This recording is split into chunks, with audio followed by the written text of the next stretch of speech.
நீங்க ஒரு விவசாயத்துக்குள்ள போறீங்க, எந்த ஒரு அனுபவமே இல்ல அப்படின்னும் போது கூட உங்களால விவசாயத்துல நல்ல ஒரு லாபத்தை ஈட்ட முடியும். எப்போதுமே ஒரு மேஜர் ரோல் எதுல பிளே ஆகும் அப்படின்னா அந்த மண்ணிலையும் தண்ணிலையும் தான். உங்களுடைய நிலத்துல இருக்கக்கூடிய pH லெவல் எந்த லெவல்ல இருக்கு அப்படின்றத தான் நீங்க ஃபர்ஸ்ட் பார்க்கணும். சோ இப்போ இது எல்லாமே வந்து ஒரு செடியோட வளர்ச்சியை பாதிக்குது அப்படின்னும் போது ஃபர்ஸ்ட் இந்த மண்ணை நீங்க டெஸ்ட் பண்ற மாதிரி இருக்கும். அடுத்தது நீங்க என்ன பண்ணணும் அப்படின்னா பலதானிய விதைப்பு. இந்த பலதானிய விதைப்புல என்ன மாதிரியான விதைகள் இருக்கு, என்னென்ன செடிகளை நீங்க விதைக்கலாம் அப்படின்னு சொல்றேன். ஒரு ஏக்கருக்கு 20 கிலோ அப்படின்ற அளவுல நல்லா கலந்து தெளிச்சு விட்டுருங்க. தெளிச்சு விட்டு ஒரு 40ல இருந்து 50 நாளுக்குள்ள நல்லா தளன்னு தழைச்சு வந்துடும். இந்த நேரத்துல நீங்க என்ன வந்து பயிர் செஞ்சாலுமே உங்களுக்கு அமோகமான ரிசல்ட் கொடுக்கும். அதே மாதிரி விவசாயம் பண்ண போறீங்க அப்படின்னும் போது இப்ப நான் சொன்ன இந்த இடிபொருள்லாம் இருக்கு இல்லையா, இதுக்கு என்னெல்லாம் தேவை, உங்க விவசாயத்துக்கு நீங்க என்னெல்லாம் பயன்படுத்த போறீங்க அப்படின்றதையும் நீங்க முன்கூட்டியே சேகரித்து வச்சுக்கணும். இப்ப நான் வந்து 5 இலை கரைசல் 10 இலை கரைசல் அப்படின்னு சொல்லியிருந்தேன் இல்லையா, இந்த 10 இலை கரைசலுக்கு என்ன மாதிரியான இலைகள் உங்களுக்கு தேவையோ அதையும் நீங்க முன்கூட்டியே சேகரித்து வச்சுக்கணும். இப்படி நீங்க விதைக்கிறீங்க அப்படின்னும் போது நீங்க என்னதான் ஒரு பிகினரா இருக்கீங்க அப்படின்னும் போது கூட அமோகமான விளைச்சல் உங்களுக்கு தாராளமா கிடைக்கும். பொதுவா விவசாயம் பண்ற எல்லாருமே பல எக்ஸ்பீரியன்ஸ் பல அனுபவங்களை தாண்டி தான் இந்த ஃபீல்ட்ல சஸ்டெயின் ஆகிட்டு இருப்பாங்க. அதுக்கு முக்கியமான காரணம் அவங்க செஞ்ச ஒரு சில தவறுகள்ல இருந்து அவங்க நிறைய விஷயங்கள் கத்துருப்பாங்க. அப்படி இருக்கும்போது புதுசா நீங்க ஒரு விவசாயத்துக்குள்ள போறீங்க, எந்த ஒரு அனுபவமே இல்லை அப்படின்னும் போது கூட ஒரு சில காரணங்களை நீங்க கவனிக்கிறீங்க, ஒரு சில விஷயங்களை நீங்க கவனிக்கிறீங்க அப்படின்னும் போது உங்களால விவசாயத்துல நல்ல ஒரு லாபத்தை ஈட்ட முடியும். ஸோ அதெல்லாம் நீங்க என்னென்ன கவனிக்கணும், என்னென்ன செய்யணும், அதை எப்படி நீங்க முறையா செய்யணும் அப்படின்றத பத்தி தான் இன்னைக்கு இந்த வீடியோல பார்க்க போறீங்க. பாஸ் வாலா பிசினஸ் தமிழ் நேயர்களுக்கு வணக்கம், நான் மதுமிதா. ஸோ எப்போதுமே ஒரு விவசாயம் அப்படின்னும் போது ஒரு பெரிய ப்ராசஸ். எந்த பக்கத்துல இருந்து என்ன மாதிரியான ஆபத்துகள்லாம் வருது, எப்படியெல்லாம் பிரச்சனை வருது அப்படின்றதே தெரியாது இல்லையா.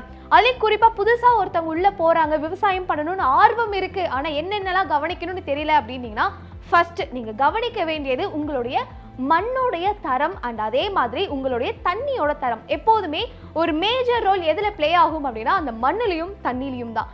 ஏன்னா ஒரு சில நேரங்களில் ஒரு சில காடு, அதாவது விவசாய நிலம் பார்க்கறதுக்கு ரொம்ப செழிப்பா சூப்பரா இருக்கும் போலப்பா, இதெல்லாம் 3 போகம் கூட விவசாயம் பண்ணலாம் போல அப்படி நம்ம நினைச்சிட்டு இருப்போம். ஆனா அந்த மண்ணை நீங்க வந்து டெஸ்ட் பண்ணி பாத்தீங்க அப்படின்னும் போது அதுக்கு தேவையான இந்த மணி சத்து, சாம்பல் சத்து, இந்த மாதிரியான சத்துக்கள் வந்து சுத்தமா இருக்காது, இல்லைன்னா ஏற்றமும் இறக்கமுமா இருக்கும். அப்படி இருக்கும்போது முதல்ல நீங்க இந்த விவசாயத்துல என்ன பண்ணணும் அப்படின்னா உங்களுடைய நிலத்துல இருக்கக்கூடிய சத்துக்கள் pH லெவல் எந்த லெவல்ல இருக்கு அப்படின்றத தான் நீங்க ஃபர்ஸ்ட் பார்க்கணும். அப்படி இருக்கும்போது ஒரு நிலத்துக்கு மணி சத்து, தலை சத்து, சாம்பல் சத்து அப்படின்றது ரொம்ப ஒரு முக்கியம். இது அதிகமாகவும் இருக்கக்கூடாது, ரொம்ப கம்மியாகவும் இருக்கக்கூடாது.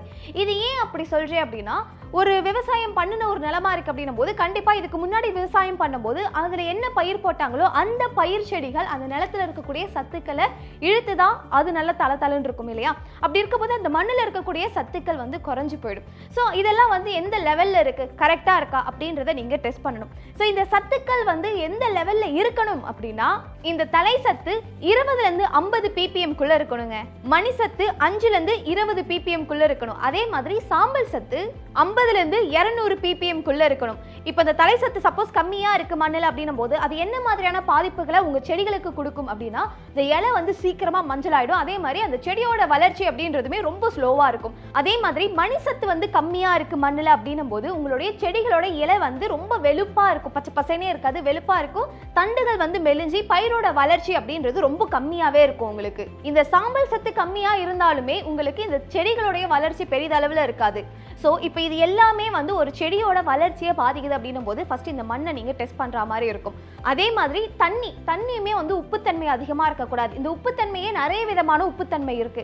ஸோ என்ன விதமான உப்புத்தன்மை இருக்கு அப்படின்றத நீங்க வந்து கண்டறியணும். இதை நீங்க எப்படி கண்டறியலாம் அப்படின்னா உங்களுடைய மண்ணையும் உங்க நிலத்துல கிடைக்கக்கூடிய தண்ணியும் எடுத்துட்டு போய் உங்க மாவட்டத்தில் இருக்கக்கூடிய வேளாண் மையம் இருக்கும் இல்லையா, அங்க நீங்க கொடுத்து என்ன அளவுல இருக்கு அப்படின்றத நீங்க கண்டறிஞ்சுக்கலாம். ஸோ இது வந்து ஃபர்ஸ்ட் மெத்தட். அடுத்தது நீங்க என்ன பண்ணணும் அப்படின்னா பலதானிய விதைப்பு.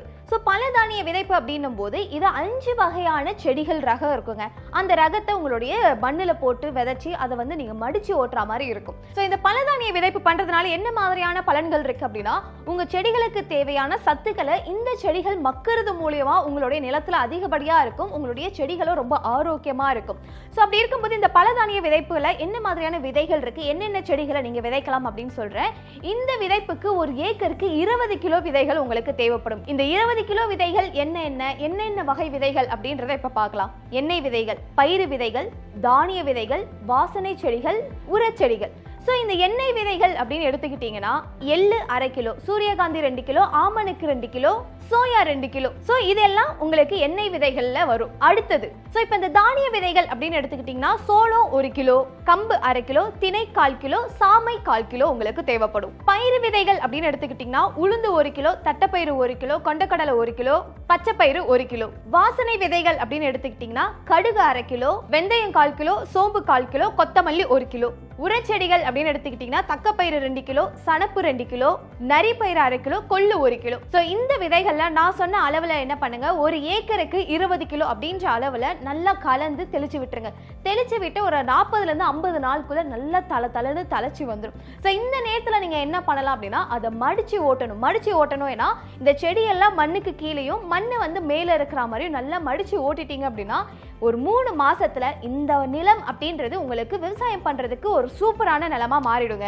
இந்த நிலத்துல நீங்க என்ன வந்து பயிர் செஞ்சாலுமே உங்களுக்கு அமோகமான ரிசல்ட் கொடுக்கும். இதுல 3ஆவதா நீங்க கவனிக்க வேண்டியது மாடுகள் சார்ந்த இடிபொருள் அப்படின்னு சொல்லுவாங்க இல்லையா. இந்த இடிபொருள்ல என்ன சேரும் அப்படின்னா ஜீவாமிர்தம், பஞ்சகாவியம், அமிர்த கரைசல். சப்போஸ் உங்ககிட்ட மாடு இல்ல, உங்களுக்கு கோமியம் கிடைக்காது, சாணம் கிடைக்காது அப்படின்னும் போது நீங்க மீன் அமிலம் அப்படி இல்லைன்னா ஈயம் கரைசலை உங்களுடைய நிலத்துக்கு நீங்க கொடுக்கலாம். அதே மாதிரி நீங்க விவசாயம் பண்றீங்க அப்படின்னும் போது இடிபொருள் செய்யறதுக்கு தேவையான எல்லா பொருட்களையும் நீங்க முன்கூட்டியே வந்து சேகரித்து வச்சுக்கிறது அப்படின்றது ரொம்ப முக்கியம்.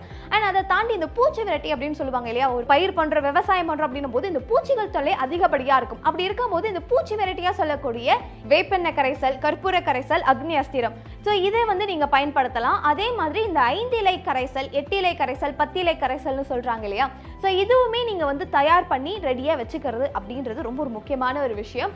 அதே மாதிரி விவசாயம் பண்ண போறீங்க அப்படின்னும் போது இப்ப நான் சொன்ன இந்த இடிபொருள்லாம் இருக்கு இல்லையா, இதுக்கு என்னெல்லாம் தேவை, உங்க விவசாயத்துக்கு நீங்க என்னெல்லாம் பயன்படுத்த போறீங்க அப்படின்றதையும் நீங்க முன்கூட்டியே சேகரித்து வச்சுக்கணும். இப்ப நான் வந்து 5 இலை கரைசல், 10 இலை கரைசல் அப்படின்னு சொல்லியிருந்தேன் இல்லையா, இந்த 10 இலை கரைசலுக்கு என்ன மாதிரியான இலைகள் உங்களுக்கு தேவையோ அதையும் நீங்க முன்கூட்டியே சேகரித்து வச்சுக்கணும். ஓகே, இப்ப வந்து நம்ம என்னெல்லாம் ஒரு பிகினரா இருக்கும்போது என்னெல்லாம் கவனிக்கணும் அப்படின்னு சொல்லியிருந்தேன் இல்லையா. ஃபர்ஸ்ட் என்ன சொல்லியிருந்தேன், உங்களுடைய நிலம் எந்த அளவுல இருக்கு, அது எந்த அளவுக்கு ஆரோக்கியமா இருக்கு, தண்ணி எந்த லெவல்ல இருக்கு, அதோட pH லெவல்லாம் வந்து டெஸ்ட் பண்ணணும் அப்படின்னு சொல்லியிருந்தேன் இல்லையா. ஃபர்ஸ்ட் அது பண்ணுவோம். அதே மாதிரி அதுக்கப்புறமா பலதானிய விதைப்பை நீங்க வந்து பண்ணலாம் அப்படின்னு சொல்லிட்டு ஒரு சில லிஸ்ட் கொடுத்துருந்தேன். பலதானிய விதைப்பும் பண்ணி அதை நீங்க வந்து மடிச்சு ஓட்டிட்டீங்க. மடிச்சு ஓட்டினதுக்கு அப்புறமா இந்த கரைசல்னு சொல்லியிருந்தேன் இல்லையா, ஈயம் கரைசலோ, அமிர்த கரைசலோ, ஜீவாமிர்தம், இந்த மாதிரியான கரைசலை உங்க நிலங்களுக்கு கொடுத்து அது இன்னுமே நீங்க ஆரோக்கியமா பண்ணி வச்சிருக்கலாம். ஸோ இப்போ எல்லாம் ரெடிங்க. இதுக்கப்புறம் நீங்க வந்து அதில் விவசாயம் பண்றது மட்டும்தான் வந்து மீதி இல்லையா. ஸோ இப்போ நீங்க என்ன பண்றீங்க அப்படின்னும் போது நீங்க என்ன ரகத்தை நீங்க வந்து பயிர் பண்ண போறீங்களோ அதுல முதல் ரகம், அதாவது ரொம்ப ஆரோக்கியமான ரகம் அப்படின்னு சொல்லுவாங்க இல்லையா, ஃபர்ஸ்ட் கிரேட், அந்த மாதிரியான விதைகளை வந்து ரொம்ப பக்குவமான முறையில் வந்து தேர்ந்தெடுங்க. நல்ல ஒரு ரகமா, நல்ல ஒரு ஆரோக்கியமான விதையா வந்து நீங்க தேர்ந்தெடுக்கணும். இப்படி நீங்க விதைக்கிறீங்க அப்படின்னும் போது நீங்க என்னதான் ஒரு பிகினரா இருக்கீங்க அப்படின்னும் போது கூட அமோகமான விளைச்சல் உங்களுக்கு தாராளமா கிடைக்கும். ஸோ நீங்க விவசாயம் பண்ண போறீங்க, புதுசா உள்ள வரீங்க அப்படின்னும் போது தாராளமா இந்த ஒரு விஷயத்த ஃபாலோ பண்ணுங்க. இப்போ நான் சொன்ன இது எல்லாமே வந்து நெல் பயிர்களுக்கு மட்டும்தானா அப்படின்னு கேட்டா கண்டிப்பா கிடையாது. நீங்க ஒரு பூ தோட்டம் வைக்கிறீங்க, இல்ல வந்து பழ ரகங்கள் ஏதாவது பண்றீங்க, மர ரகங்கள் ஏதாவது வந்து பயிர் பண்றீங்க அப்படின்னும் போது கூட இந்த ஒரு மெத்தடை நீங்க வந்து தாராளமா ஃபாலோ பண்ணலாம். ஸோ இதே மாதிரி விவசாயம் குறித்து நிறைய சந்தேகங்கள் உங்களுக்கு ஏதாவது இருக்கு அப்படின்னும் போது தாராளமா கமெண்ட் செக்ஷன்ல நீங்க அது மென்ஷன் பண்ணலாம். என்ன மாதிரியான வீடியோஸ் போடணும், இல்ல விவசாயம் குறித்து வேற ஏதாவது உங்களுக்கு தெரிஞ்சுக்கணும் அப்படின்ற டவுட்ஸ் இருந்தாலுமே அதை நீங்க கமெண்ட் செக்ஷன்ல தாராளமா வந்து என் கூட ஷேர் பண்ணிக்கலாம். அண்ட் இதே மாதிரி விவசாயம் குறித்த சந்தேகங்களுக்கு நீங்க பாஸ்வாலா ஆப்ல நம்ம கூட 500+ கோர்சஸ் இருக்கு அண்ட் மென்டார்ஸ் இருக்காங்க. அவங்க கூட நீங்க டைரக்ட் வீடியோ கால் பண்ணி அவங்க கிட்ட சந்தேகங்களை தாராளமா கேட்டுக்கலாம். அதனால இப்போவே பாஸ்வாலா ஆப்பை டவுன்லோட் பண்ணிக்கோங்க. Bosswala. Be the boss.